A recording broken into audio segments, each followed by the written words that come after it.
there folks, today I'm going to do a quick tabletop review and have a bit of a discussion about these two flashlight slash torches. Now, they both run off 2AA. They're in the 2AA category, which for me is imperative because you can get AA batteries anywhere. Now these do both run on 14500s as well, and they are both £39, which is roughly $45. So, first of all, this is the Fenix E25 UE, on Amazon £39 as previously mentioned. It weighs 181 grams. So, this has a memory. Now, you cycle through it with this, and this is the on button basically. And now, no matter what, if you hold this button down when it's on, it will automatically go to strobe. So it's like a hidden strobe. It has no magnet on the end, and it has no tail cap button, which I personally don't really like.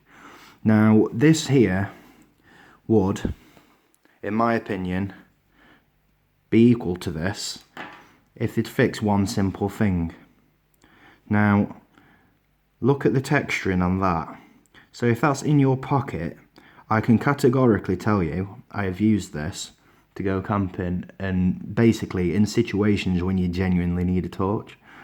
And finding this button is a nightmare. In fact, I recall one time using my phone light to actually find out where it is.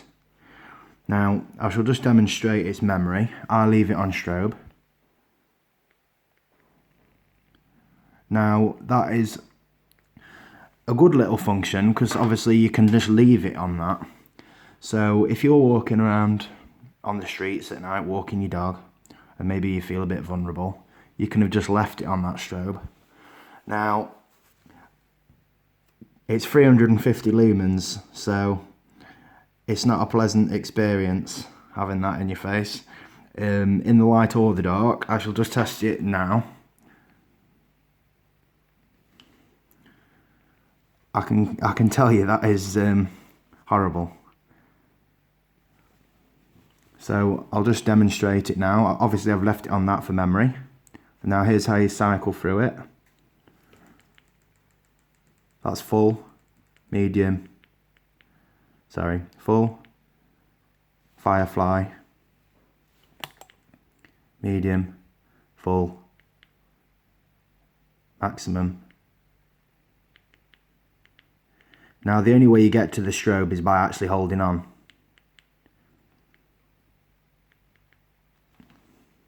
To that, the top on button.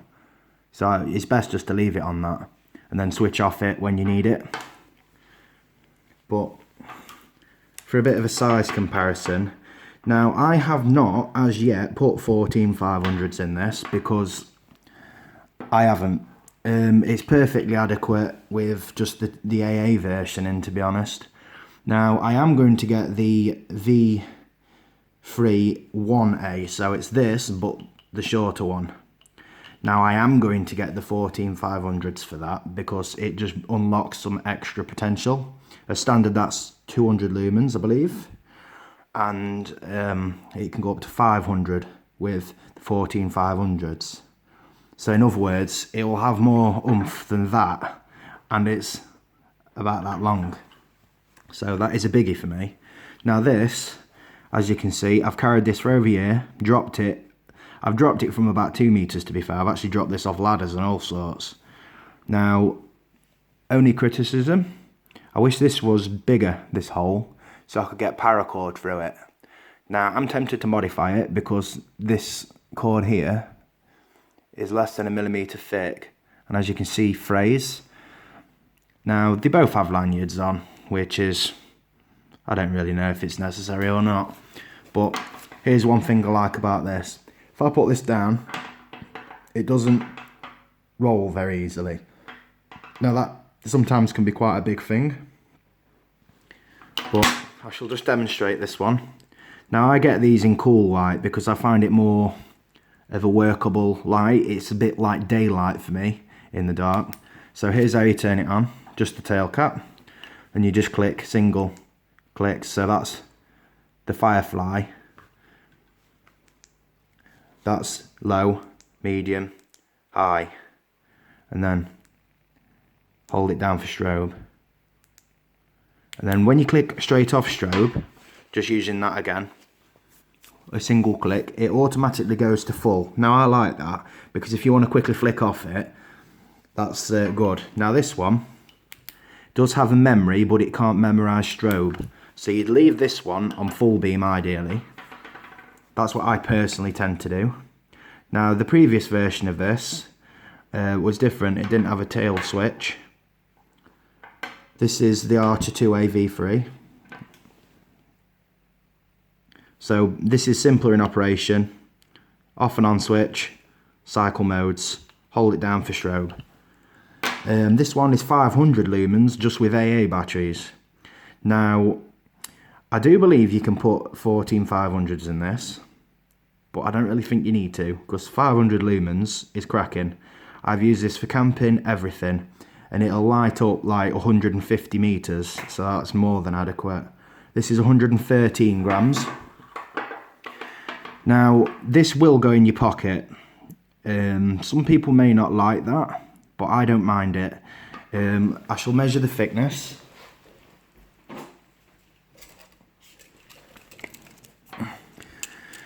So the thickest part is 20mm, and the thinnest part is 16mm.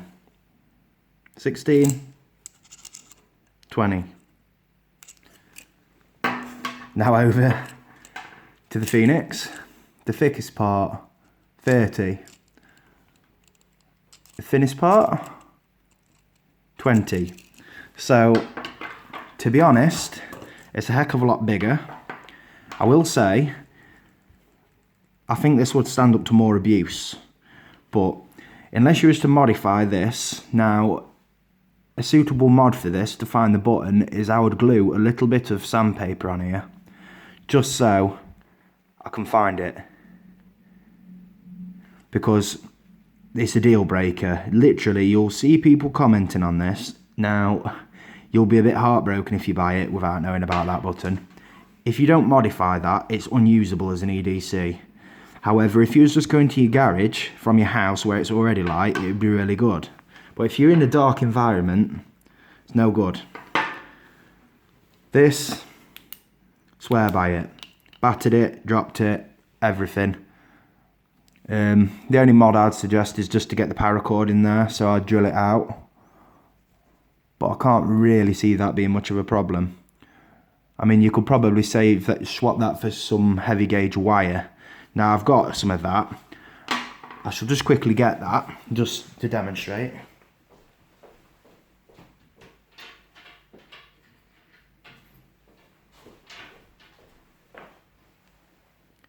One of these, you could put that in there because it's not going to break.